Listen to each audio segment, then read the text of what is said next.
avocat français boo xamante ne moom moo war a topp boobu lépp dossier d'où ma question dossier bu sensible bu ni mel boo xamante ne dafay dem ci jóge ci juridiction commerciale tey ñu daal di fay bàyyi yooyu les avocats sénégalais dem saisir ji les avocats français ngir ñu daal di défendre boobu les dossiers état du Sénégal ca nam ko doxalee lu war la wala dafa waroon a jël ay doomi réewam. waaw bon déjà Juan il faut saluer taxawaayam xëy na yéene gi mu am ci réew mi ak dox ci souveraineté bi nga xamante ne moom la Sénégal di wax ni ci loolu lañ bëgg a dem. avec les nouvelles autorités yéene jooju la bëgg a jëmmal. ci bépp fànn boo xamante ne rek Sénégal war na cee mën a jëflanteeg ñi nga xamante ne dañoo nekk ci bitim réew. donc yéene jooju da nga koy sentir ci li nga xamante ne moom lay bind. donc beneen affaire mooy que ni c'est quelqu'un bu nga xamante ni ku ne xam na ni il est assez subversif il n'a pas peur de ses idées bu amee lu mu bëgg a wax da koy exprimer et tout ça parce que lii muy nekk di wax ni da koy wax aux autorités yi nga xamante ni ñoom la taxawoon ci seen wet démb te je pense que su fekkee ni am nga àndandoo boo xamante ni. mën na bañ a prétendre moo am dëgg mais li mu xalaat dana la ko wax ba nga xam ko pour man loolu lu précieux la. Ça c'est un. Deuxièmement loolu ça concerne Juan donc deuxièmement man dama jàpp ne aussi tamit il faut pas toujours être dans la caricature maanaam lépp lu ñu acte bu ñu posé rek après nga bëgg forcément que ñu gis ci immédiatement acte boo xamante ne dafay wane ne acte de rupture la wala acte de souveraineté. Parce que également dafa am yoo xamante ne mënoo koo def de façon brutale dafa laaj processus. Qu'est-ce que je veux dire par là mooy gis nga des fois su fekkee ni da nga ñëw nga exprimer benn loolu benn idée par rapport ak benn affaire bu am comme ni nga xamante ne jox nañ cabinet bi le dossier boo ñëwee dañ la saa nga teg sur la table ne France la rek immédiatement dafa am benn fibre boo xamante ne da nga koy yëngal ci saa si gars yi dañuy braqué wu ne pourquoi français yi et cetera mais en vérité mën na nekk loo xamante ni peut-être. C'est-à-dire mën na ne lu passager mën na am d'autres raisons yoo xamante ñoo nekk derrière. li tax may waxee nii mooy que ni tey sur ce point-là je vais plus donner une opinion que peut-être analyse boo xamante ni lu factuel la parce que je maîtrise pas le cabinet bi nga xamante ni moom lañ ko jox. Et la seule chose que je connais ci loolu mooy li Juan wax cabinet français tey bu fekkoon dafa waxoon cabinet occidental wala cabinet européen peut-être mën nañoo bañ a am même réaction que bu fekkee dafa ne cabinet français la. léegi nag encore une fois li Juan di poursuivre ci loolu mooy que ni lépp acte boo xamante ni dañ koy poser ñu mën cee gis ak loo xamante ni dafay wane ni souveraineté bi ñuy wax ñi ngi dox jëm ci loolu te souveraineté ba boo xoolee li ci gën a am poids mooy relation bi ñu am ak France parce que en vérité moo ñu esclavagiser moo ñu coloniser. donc bu ñuy souverain c'est-à-dire ci moom lay tàmbalee n'est-ce pas donc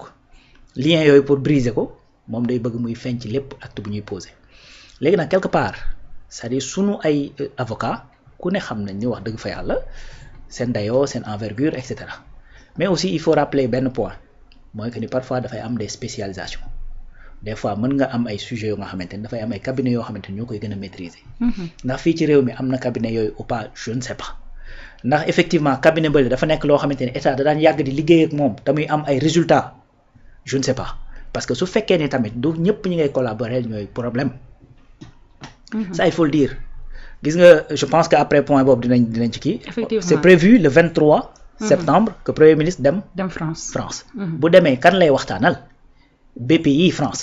mooy banque effectivement d'investissement bi nga xamante ni mooy France. Le directeur général de BPI France ñëw na fi récemment ñu toog waxtaan léegi nag est-ce que parce que au nom de cette rupture au nom effectivement de cette souveraineté on va plus parler à des cabinets français wala on va plus parler à des entreprises françaises wala on va plus parler effectivement à des banques françaises man je ne pense pas que ça soit effectivement la question la véritable souveraineté xam nga mooy lan Bintalaay mooy nga disposer de ton choix maanaam yow yaay tànnal sa bopp xam nga tey su fekkee dañ ne la jóge nañ ci indépendance dañoo def effectivement ce qu'on appelle des accords coloniaux ñu ne la yow bu fekkee da ngay jaay ci biti balaa ngay jaay kenn mën ngay njëkk a jaay kooku amatoo choix. gis nga preuve bi ma lay wax ci loolu dafa am benn jour may déglu benn waxtaan. boo xamante ni kii moo ko doon def sëñ Cheikh. sëñ Cheikh Tidiane Al Maktoum muy expliquer benn anecdote boo xamante ni da koo arrivé entre Nasser ak Senghor. pour expliquer la lan mooy véritablement souveraineté du moins man bokk ni ma ko déggee xam nga bi mu ñëwee ci Nasser bi mu demee ci Nasser Égypte kooku dani ko ñun de Nasser la woon xawma le président de Tunisie Nasser Égypte dane ko ñun de li ñuy bay ci soble dafa bari te gis naa ne Sénégal li ngeen di consommer ci soble tamit dafa bari n'est-ce pas li ñu bëgg ci gerte dafa bari te gis naa ne Sénégal li ngeen ciy bay dafa bari dama bëgg boo demee nga waxal ma Senghor ne ko li muy bay ci gerte na ma koy indil li may bay ci soble ma ko koy indil comme ça au moins ñu def benn échange gagnant-gagnant boo xamante ni maanaam dina ci gis boppam ma gis ci sama bopp yaa ngi dégg bi mu ñëwee nee na ba expliqué ko Senghor dane ko non loolu xalaatuma ko parce que su ma ko defee du ma yendu ci palais bi wala boog du may fanaan ndax loolu bu ko français yi yégee ma am problème donc même bu ko bëggoon du ko def donc où est son choix amul choix n'est-ce pas léegi nag yow cette souveraineté mooy résider dans le fait que yow bis bu situation boobu taxawee nga mën a am le choix ne man kat li ma gën a arrangé mooy ma ànd ak français yi wala boog li ma gën a arrangé mooy ma def transaction ak ñi nga xamante ne ñooy égyptiens yi c'est-à-dire ce choix là dès que tu disposes de ce choix là c'est-à-dire tu deviens souverain choix boobu nag pour nga mën ko am mooy le premier ministre Ousmane Sonko di wax ne balaa ngay am choix pour souverain da ngay mënal sa bopp ba pare effectivement moo tax sànq ma poser la question ne est-ce que duñu réfléchir au fond xool ndax cabinet boobu dafa soxla une certaine spécialisation pour traiter cette question spécifiquement wa ilaa est-ce que du loolu est-ce que réellement li ñu soxla dëggantaan pour mënal suñu bopp ba mën a am ce choix là est-ce que loolu nekk na fi d'abord et que loolu moom mooy bii bi may chercher ci question bi ba xam suñu avocat yi am nañu li nga xamante ne nii moom moo di bagage yëpp ngir défendre dossier Woodside puisque c'est typiquement commercial. il faut toutes ces questions là se posent. tey beneen exemple bu may joxe boo xamante ni peut-être du approprié mais je vais donner l'exemple pour me faire comprendre. Nelson Mandela bi mu ñëwee au pouvoir ku ne xam na situation bi mu ñëwee au pouvoir. gis nga dans l'administration sud-africaine am na ci des postes de direction yoo xamante ne blanc ya fa nekkoon la fa bax parce que dafa ne ñoo mën liggéey bi mais blanc bu ci nekk. dafa jël noir teg ko ci sa wet ne da ngeen fiy nekk pendant 3 à 5 ans de ce fait di ngeen mën liggéey bi di ngeen xam ni ñu koy defee exactement et au bout effectivement de cette période là ñu switché moo tax tey boo demee foofu en Afrique du Sud autant ni blancs yi di nekkee ay milliardaires noonu ngay gisee ay noirs qui sont milliardaires noonu ngay gisee ay noirs yoo xamante ne ils sont extrêmement compétents dans leur administration et tout ça c'est-à-dire parfois mën nga def un changement mais quand le changement est trop brutal mën na indi ay jafe-jafe effectivement n'est-ce pas tey prenons beneen exemple pour wane ni man jàpp naa ni gars yi xam nañ fi ñu jëm les Français jóge nañ Sénégal ci lu jëm ci wàllu base militaire et cetera mais bal tàkkul sagar xeeñul déedéet bal tàkkul sagar xeeñul am na beneen pays fii ci wet gi Mali fii bërki dem boo njaay la ñu wax ne jàpp nañ fa un agent de la DGSE mooy service de renseignement français bi boo xamante ne dafa ànd ak ay militaires pour jéem a fexe indil problème nguur geek yu ni mel pourtant Sénégal bu fi amee ñoo xamante ni ñi ngi def ay kii tamit jéguñu du dëgg parce que qu'est-ce qui s'est passé on a pris le temps def ko processus gars yi génn ci njëkk ak teraanga ñu récupérer li ñu war a récupérer téeku n'est-ce pas donc loolu aussi mën na nekk fële parfois urgence yi mën na ko loolu def aussi tamit il faut aller voir encore une fois comme je dis je comprends la démarche de Juan et je partage même que dañoo war a souverain par rapport à beaucoup de choses mais également il faut aussi se poser la question est-ce que d'ailleurs looloo tax dès le départ man je connais pas le cabinet du tout moo tax je vais plus donner une opinion il n'a pas cité même le cabinet bi est-ce que mësta liggéey ak Sénégal ba pare indil ko ay satisfaction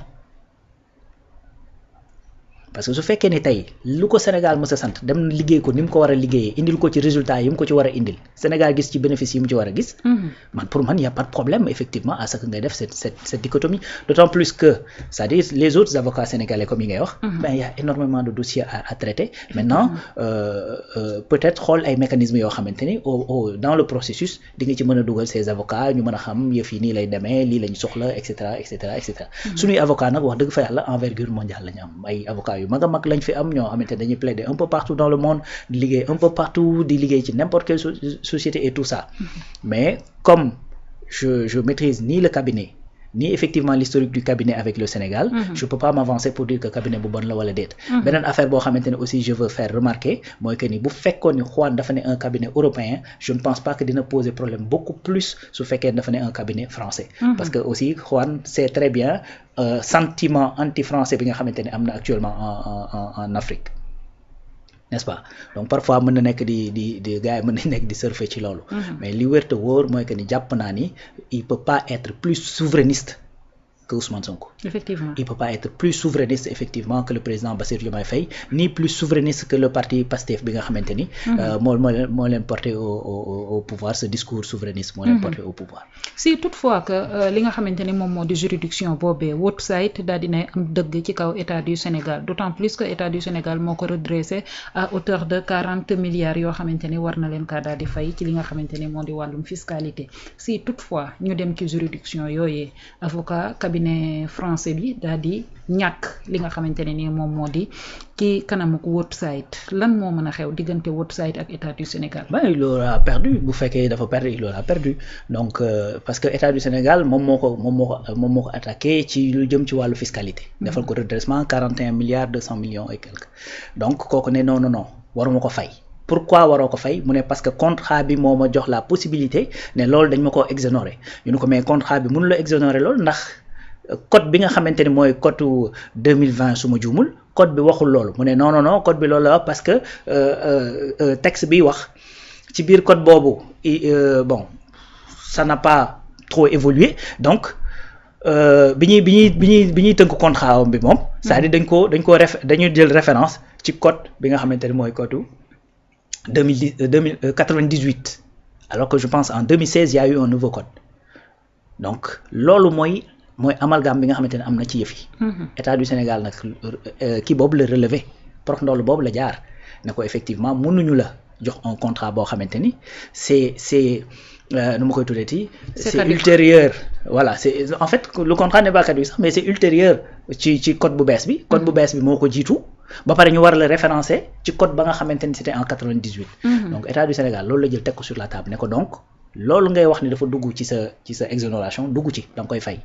mu contesté dem ci juridiction sénégalaise yi fii dem également à l'international. léegi nag danañ ko juger foofu danañ ko juger fii. maintenant Woodside moo la gën a xam ni position bi mu nekk c'est pas confortable. Effectivement moo ko gën a xam. mais position bi c'est pas confortable fa muy bañ ñu yegg fa mooy que ni 82-18 yi nga xamante ne moo nekk ci loolu bi te ak renégociation boobu ñuy wax la nga xamante ne Sénégal moom la war a am réellement.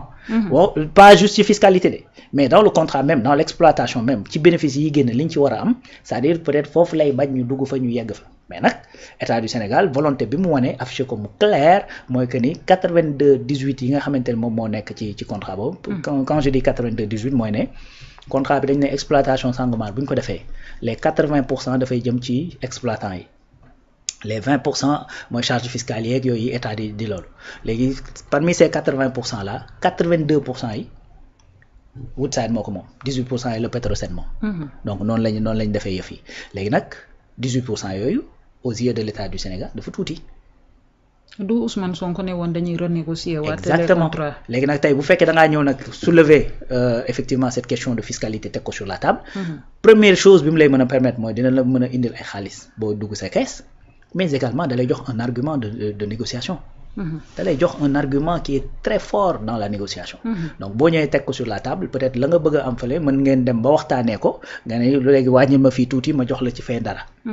donc loolu d'autant plus que xam nañ ni Woodside ñu redressé ko à hauteur de 41 milliards doon na loo xamante ni tëwu ko ngir mu daal di koy fay état du Sénégal. Oui bien sûr mais xam nga les multinationales sont là pour faire des sous donc tey boo leen ne woon 1 milliard sax effectivement day bari ci ñoom lu ñu mën a def pour bañ ko génne le maximum possible dañ koy bañ a génne le maximum possible. loolu moom c'est toutes les entreprises yi nga xamante ni ci dañuy liggéey parce que entreprise boo créé c'est pour te faire des sous. donc doo xeeb dara maintenant 41 milliards tuuti na tuutiwul. n'est-ce pas parce que en vérité ñun li ñu am ci pétrole bariwul xam nga loolu la c'est-à-dire on fait 100 000 barils jour aux États-Unis boo demee on te parle de 12 à 13 millions de barils par jour. tu vois te gis nga gab bi tey boo demoon fële ci Iran on te parle de 3 à 4 millions de barils par jour 2 à 3 millions de barils par jour.